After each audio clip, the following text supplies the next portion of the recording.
Eu vou começar agora com o Gil Giardelli, professor de Inovação Digital. Boa tarde, professor. Olha, quais são os próximos desafios, então, em relação a essa tecnologia para a votação, hein? Olá, boa tarde. Uma honra estar aqui. Nesse ano, nós tivemos já 21 mil ataques ligados ao conceito de cibersegurança. Só o sistema judiciário, nos últimos 30 dias, foram 4. Então, isso mostra realmente que estamos bastante atrás no conceito da segurança e da cibersegurança, que é uma grande preocupação global. Só para vocês terem uma ideia, hoje, os ataques de cibersegurança em todos os conceitos é considerado a maior movimentação financeira do mundo. Então, imagine, para as eleições, isso coloca em risco a nossa democracia e a credibilidade que a democracia precisa passar.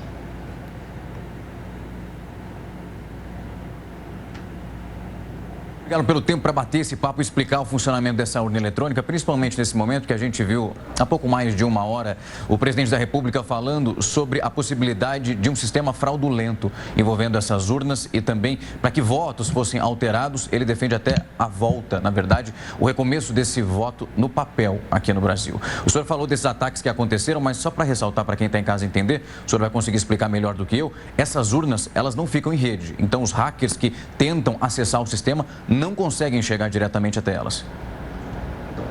Na verdade, as urnas são bastante seguras, né? Elas não estão conectadas no conceito da internet das coisas. O que você tem, e nas últimas eleições foram poucos processos que podem colocar em dúvida a questão da votação.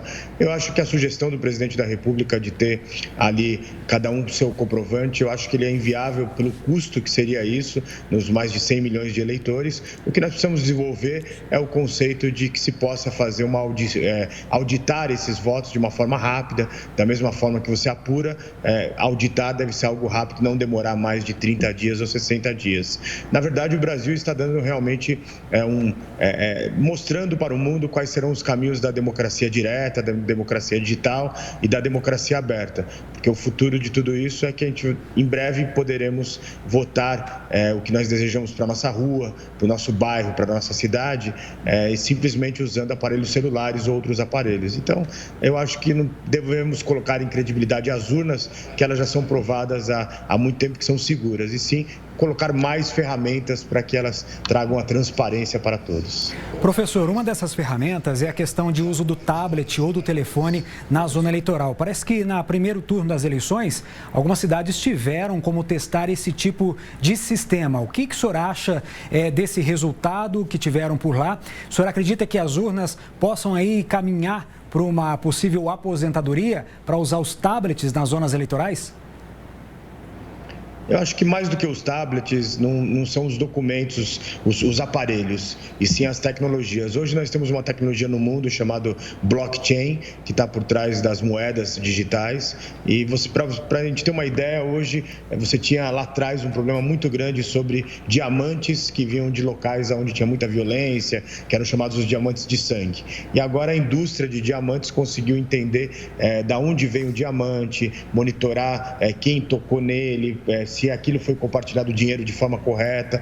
Então, nós temos outras ferramentas de transparência radical, como blockchain, que estão muito mais à frente e na era do 5G, que na próxima eleição vai estar muito mais clara, do que apenas o tablet. A ferramenta, ela vai ser, ela não é o principal, e sim o que está por trás dessa segurança, e eu acredito muito no blockchain para a gente trazer a idade do ouro da democracia.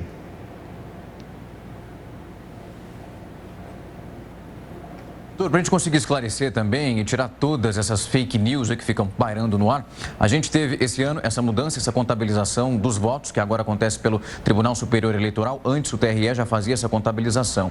Isso não afeta em nada o que foi feito na urna. É um processo completamente seguro e diferenciado. Um não acaba gerando nenhum tipo de atrito em relação ao outro.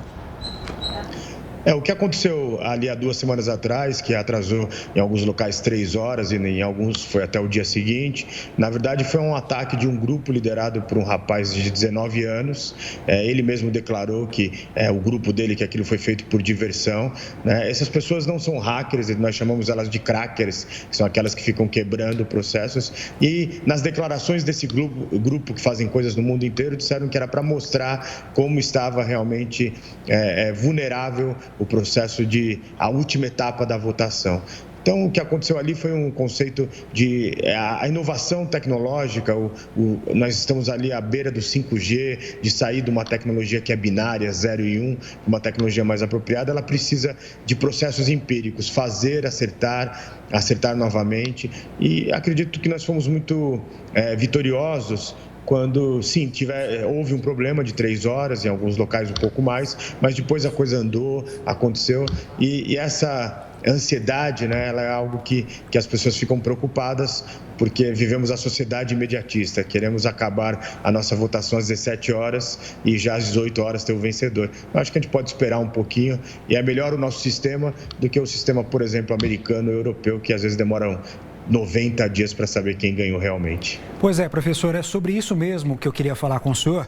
Esse sistema que nós temos da urna eletrônica é praticada aqui no Brasil já faz um tempo, mas por que houve resistência em implantar esse sistema em países da Europa, no próprio Estados Unidos? Demora-se muito para contabilizar os votos nesses países. Qual é a resistência dessas grandes potências em adquirir um sistema parecido com esse do Brasil? Nós temos que entender que essa tecnologia, ela na verdade coloca em xeque o que nós chamamos do fim da intermediação, né? Não estou aqui fazendo falando para que isso aconteça, mas no final, todas essas tecnologias, a urna eletrônica, o blockchain, a democracia direta, pode nos deixar de termos 500 deputados eleitos ali para decidir para o país inteiro. A gente já tem hoje a tecnologia para que a gente possa decidir tudo que nós desejamos para o nosso país. A pergunta que tem que ser feita o nosso país, a sociedade mundial, está preparada para uma democracia direta sem deputados, senadores ou até mesmo governadores e presidentes? Certamente não. Mas isso é o futuro, e eu acredito que daqui a algumas décadas nós vamos ter esse conceito de até ter representantes como pensamento, mas a decisão de coisas mais do nosso dia a dia pode ser uma eleição a cada 90 dias, a cada 120 dias, e aí o mundo digital, a inovação trouxe o que nós chamamos do fim da intermediação. Isso está acontecendo em todas as áreas da economia e vai acontecer com a nossa democracia. E o ponto que nós temos que levar em consideração é que a democracia que vivemos hoje, ela vem da segunda onda democrática que foi ali na Constituição Americana no século XVI. E de lá para cá não se mudou tanto. E está na hora da democracia, que eu acho que é o maior bem da nossa sociedade, também entrar no mundo e na era digital.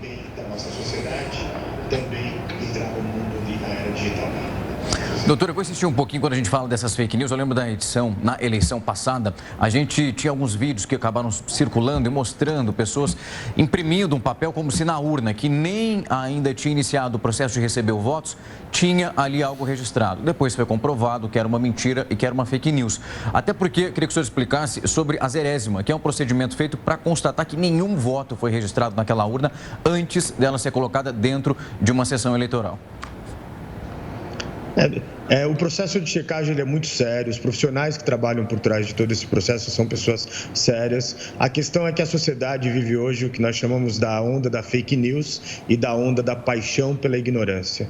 O que é a paixão pela ignorância? Naquele momento que você está na internet e recebe uma mensagem, um vídeo como esse, que não foi checado por uma Record News ou por outros meios de imprensa, existe a grande probabilidade de você ter sido pego pela fake news. Infelizmente, numa sociedade de milhões de pessoas, sempre tem aqueles de má fé que querem tumultuar, que querem trazer a dúvida, que querem, enfim, trabalhar contra essa democracia, mas posso assegurar que, conversando com vários técnicos em Brasília, nos estados, nós temos pessoas muito bem conceituadas. A nossa onda tecnológica ela é respeitada no mundo inteiro desde a época, né, da hiperinflação, que o sistema financeiro já utilizava a ponta da tecnologia. E de lá para cá nós temos uma formação de tecnólogos, de profissionais dessa nova área, que são pessoas que estão acima da média e ajudando em projetos globais. Então, cuidado com as fake news, cuidado com a infodemia. A infodemia é o exagero de informação que o mundo tem hoje. Algumas são notícias verdadeiras e outras são notícias falsas. E aí eu acho que a gente precisa de pessoas como vocês, do jornalismo, que é um pilar da democracia do século XXI, para nos dizer se está certo ou está errado. Professor, agora para fazer, as pessoas que não podem votar podiam usar o e-título, né, para justificar o seu voto. No primeiro turno a gente teve muito problema, muita gente não conseguiu justificar no dia da eleição.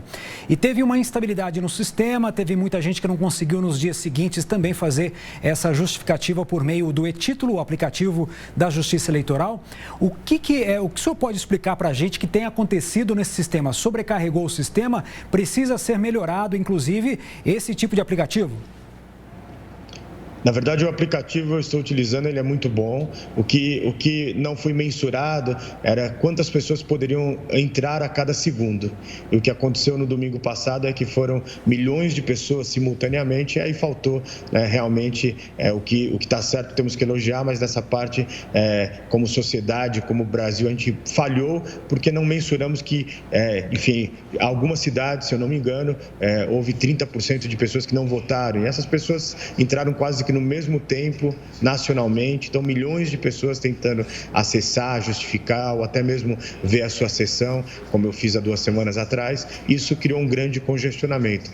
Mas, infelizmente ou felizmente, o mundo digital ele é empírico, fazer, acertar, fazer novamente. Tenho certeza que daqui a 2 anos o nosso aplicativo da democracia vai estar muito melhor, com outras funcionalidades, e não vai mais acontecer esse congestionamento.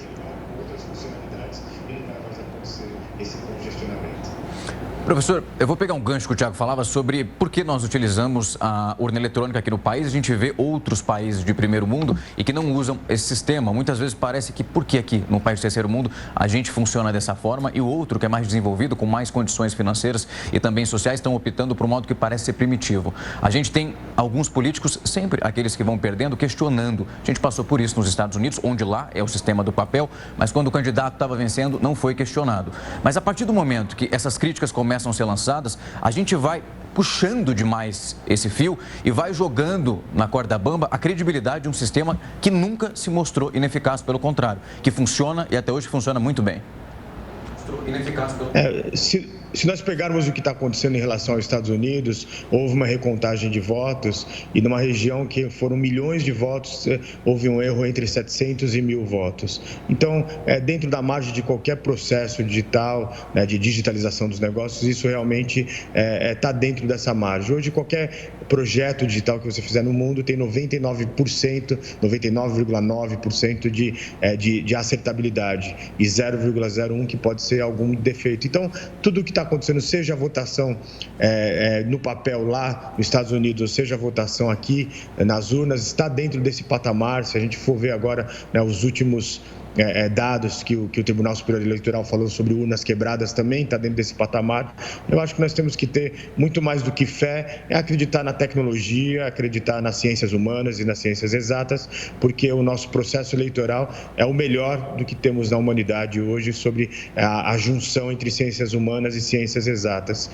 E essa paixão pela ignorância, onde vamos ficar sempre tentando voltar ao passado, justificar, eu acho que talvez algum dia pode ter algum caso que seja correto, mas na maioria em todos os casos até hoje era um erro, era na verdade maus perdedores. Então a democracia é assim, uma hora ganha o candidato que eu quero, outra hora perde, e assim a gente vai criando uma democracia e não vamos ganhar todas. Eu acho que isso é a beleza dessa nosso processo eleitoral. Professor, a gente está falando aqui sobre facilidades da tecnologia, principalmente nessa época de eleição, né? Fala-se voto até pela internet, enfim, ainda vai ser muito estudado em relação a isso. Agora, no patamar de hoje no Brasil, nós sabemos que a tecnologia não chega a todos os municípios, né? No interior do Brasil existem dificuldades em relação a sinal digital, a chegar material, por exemplo, no interior do Amazonas, onde se chega com barco, né? Então, o pessoal tem dificuldade em relação a ter uma inclusão digital. O senhor acredita que quais são as barreiras e quais são as dificuldades que o Brasil enfrenta hoje para que essas pessoas tenham acesso à informação como as outras pessoas no país todo conseguem ter com mais facilidade? Sempre que os professores estrangeiros perguntam sobre a digitalização no Brasil, eu falo que, na verdade, nós temos muitos Brasis aqui dentro.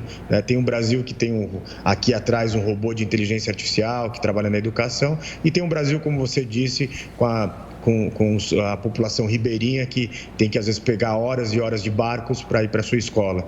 Então, eu acho que esse é uma agenda do século XXI para o Brasil. As nossas desigualdades insustentáveis em todos os sentidos, seja nas grandes cidades, sejam regionais, devemos trabalhar para que a democracia ela é vibrante, ela é igualitária, ela é inclusiva, quando todos têm a mesma condição. Eu acho que o nosso desafio do século XXI é trazer a inovação para que essas pessoas possam realmente exercer sua cidadania. E o ponto é que eu fiz um trabalho com índios da Amazônia, eles já têm os smartphones, os celulares, tem pouco sinal, mas eles alguns já compraram, né, digamos, na Zona Franca de Manaus, o seu celular, e eles estão ajudando realmente aquela sociedade a entrar nesse século XXI.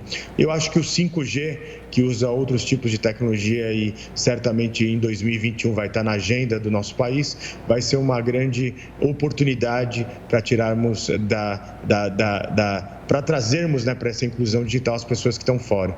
E eu acho que muito mais, além do que as pessoas que estão sem conexão, também tem uma população mais experiente, com mais idade, que está sendo muito excluída do mundo digital. E aí compete também à população, aos netinhos, aos filhos, né, ensinarem para essas pessoas que eu tenho na minha família uma pessoa de 90 anos e quando ganhou o seu primeiro computador há pouco tempo, foi uma nova porta. Então, vamos se ajudar a todos, aqueles que estão em locais que têm pouca conexão e aqueles que até têm conexão, mas ainda não aprenderam a usar um pouquinho esses equipamentos que nos levam a outro conceito de sociedade.